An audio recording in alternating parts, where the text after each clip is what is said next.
Hello everyone, we are from UPM, Group 1 of EMG 4301, which studies on ecosystem services and natural resource valuation. Today, we are going to discuss a very interesting topic about avoided cost damage. Its definitions includes damage cost is the cost incurred by repercussions of direct environmental impacts, for example, from the emission of pollutants such as the degradation of land or human-made structures and health effects. In environmental accounting, it is part of the cost borne by economic agents. The damage cost avoidance method uses either the value of property protected or the cost of actions taken to avoid damages as a measure of the benefits provided by an ecosystem. The avoided cost method calculates the economic value of benefits that an ecosystem provides that would not exist without the ecosystem in place, and therefore would represent an added cost to society if this environmental service no longer existed. The question is how to apply the damage cost avoidance. The initial step is assessing the environmental service provided.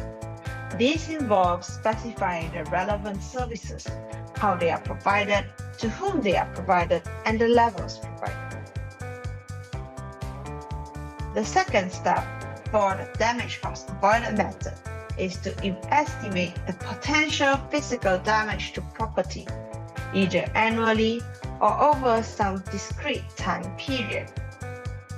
And the final step for the damage cost avoidance method is to calculate either the dollar value of potential property damage or the amount that people spend to avoid such damage. Here are some advantages of the damage cost avoidance. The methods may provide a rough indicator of economic value, subject to data constraints and the degree of similarity or substitutability between related goods. It is easier to measure the cost of producing benefits than the benefits themselves, when goods, services, and benefits are non-marketed. Thus, these approaches are less data and resource intensive. Data or resource limitations may rule out valuation methods that estimate willingness to pay, and the method provides surrogate measures of value that are as consistent as possible with the economic concept of use value for services which may be difficult to value by other means.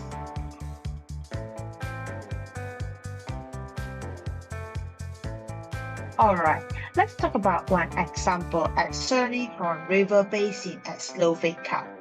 Černý Hon River Basin is situated in the central Slovakia in the mountainous region.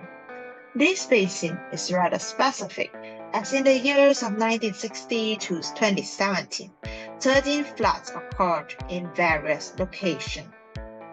The mean annual precipitation increases approximately from 780 to 1,150 mm as the elevation increases. The mean 1 year maximum precipitation is around 45 mm per day, but the absolute maximum recorded in the period of 1981 to 2010 is about 70 to 80 mm per day.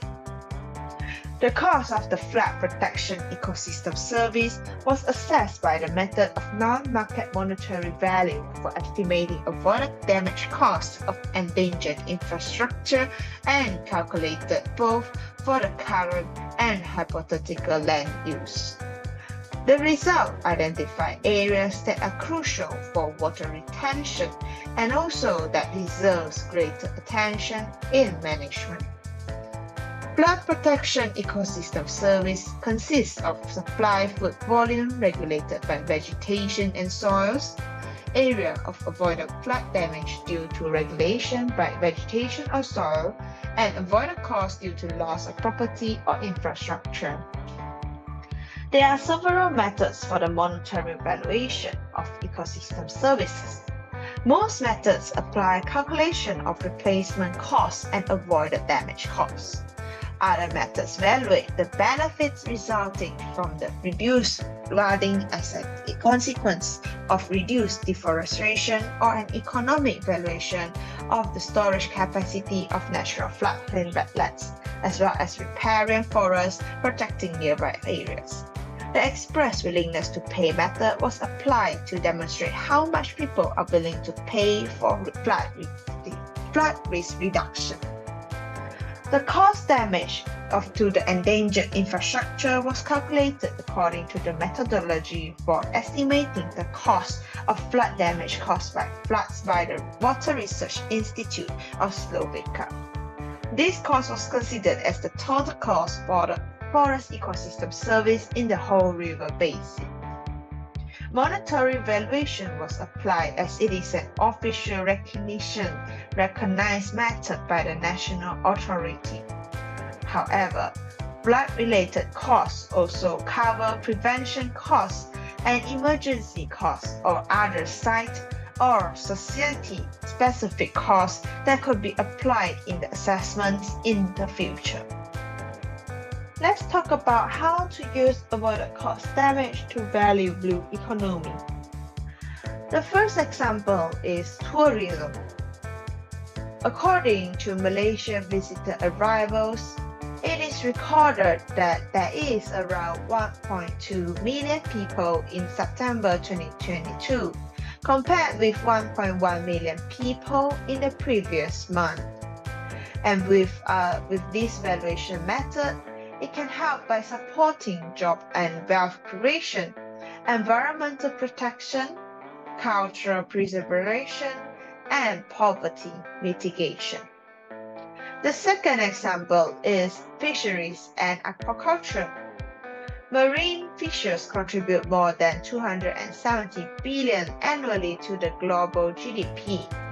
More sustainable fisheries can generate more revenue and more fish and help restore fish stocks. This valuation method helps by promoting, regulating, and monitoring responsible fishing practices through fisheries management for the sustainability of resources in both coastal areas and high seas.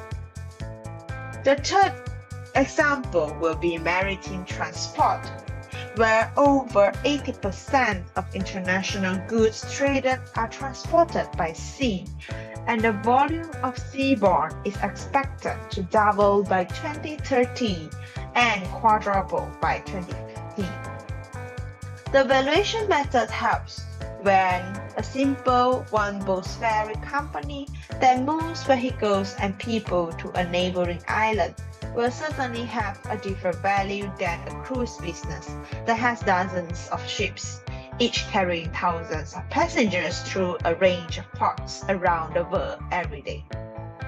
And lastly, the example will be biotechnology, where it includes medicines and industrial enzymes.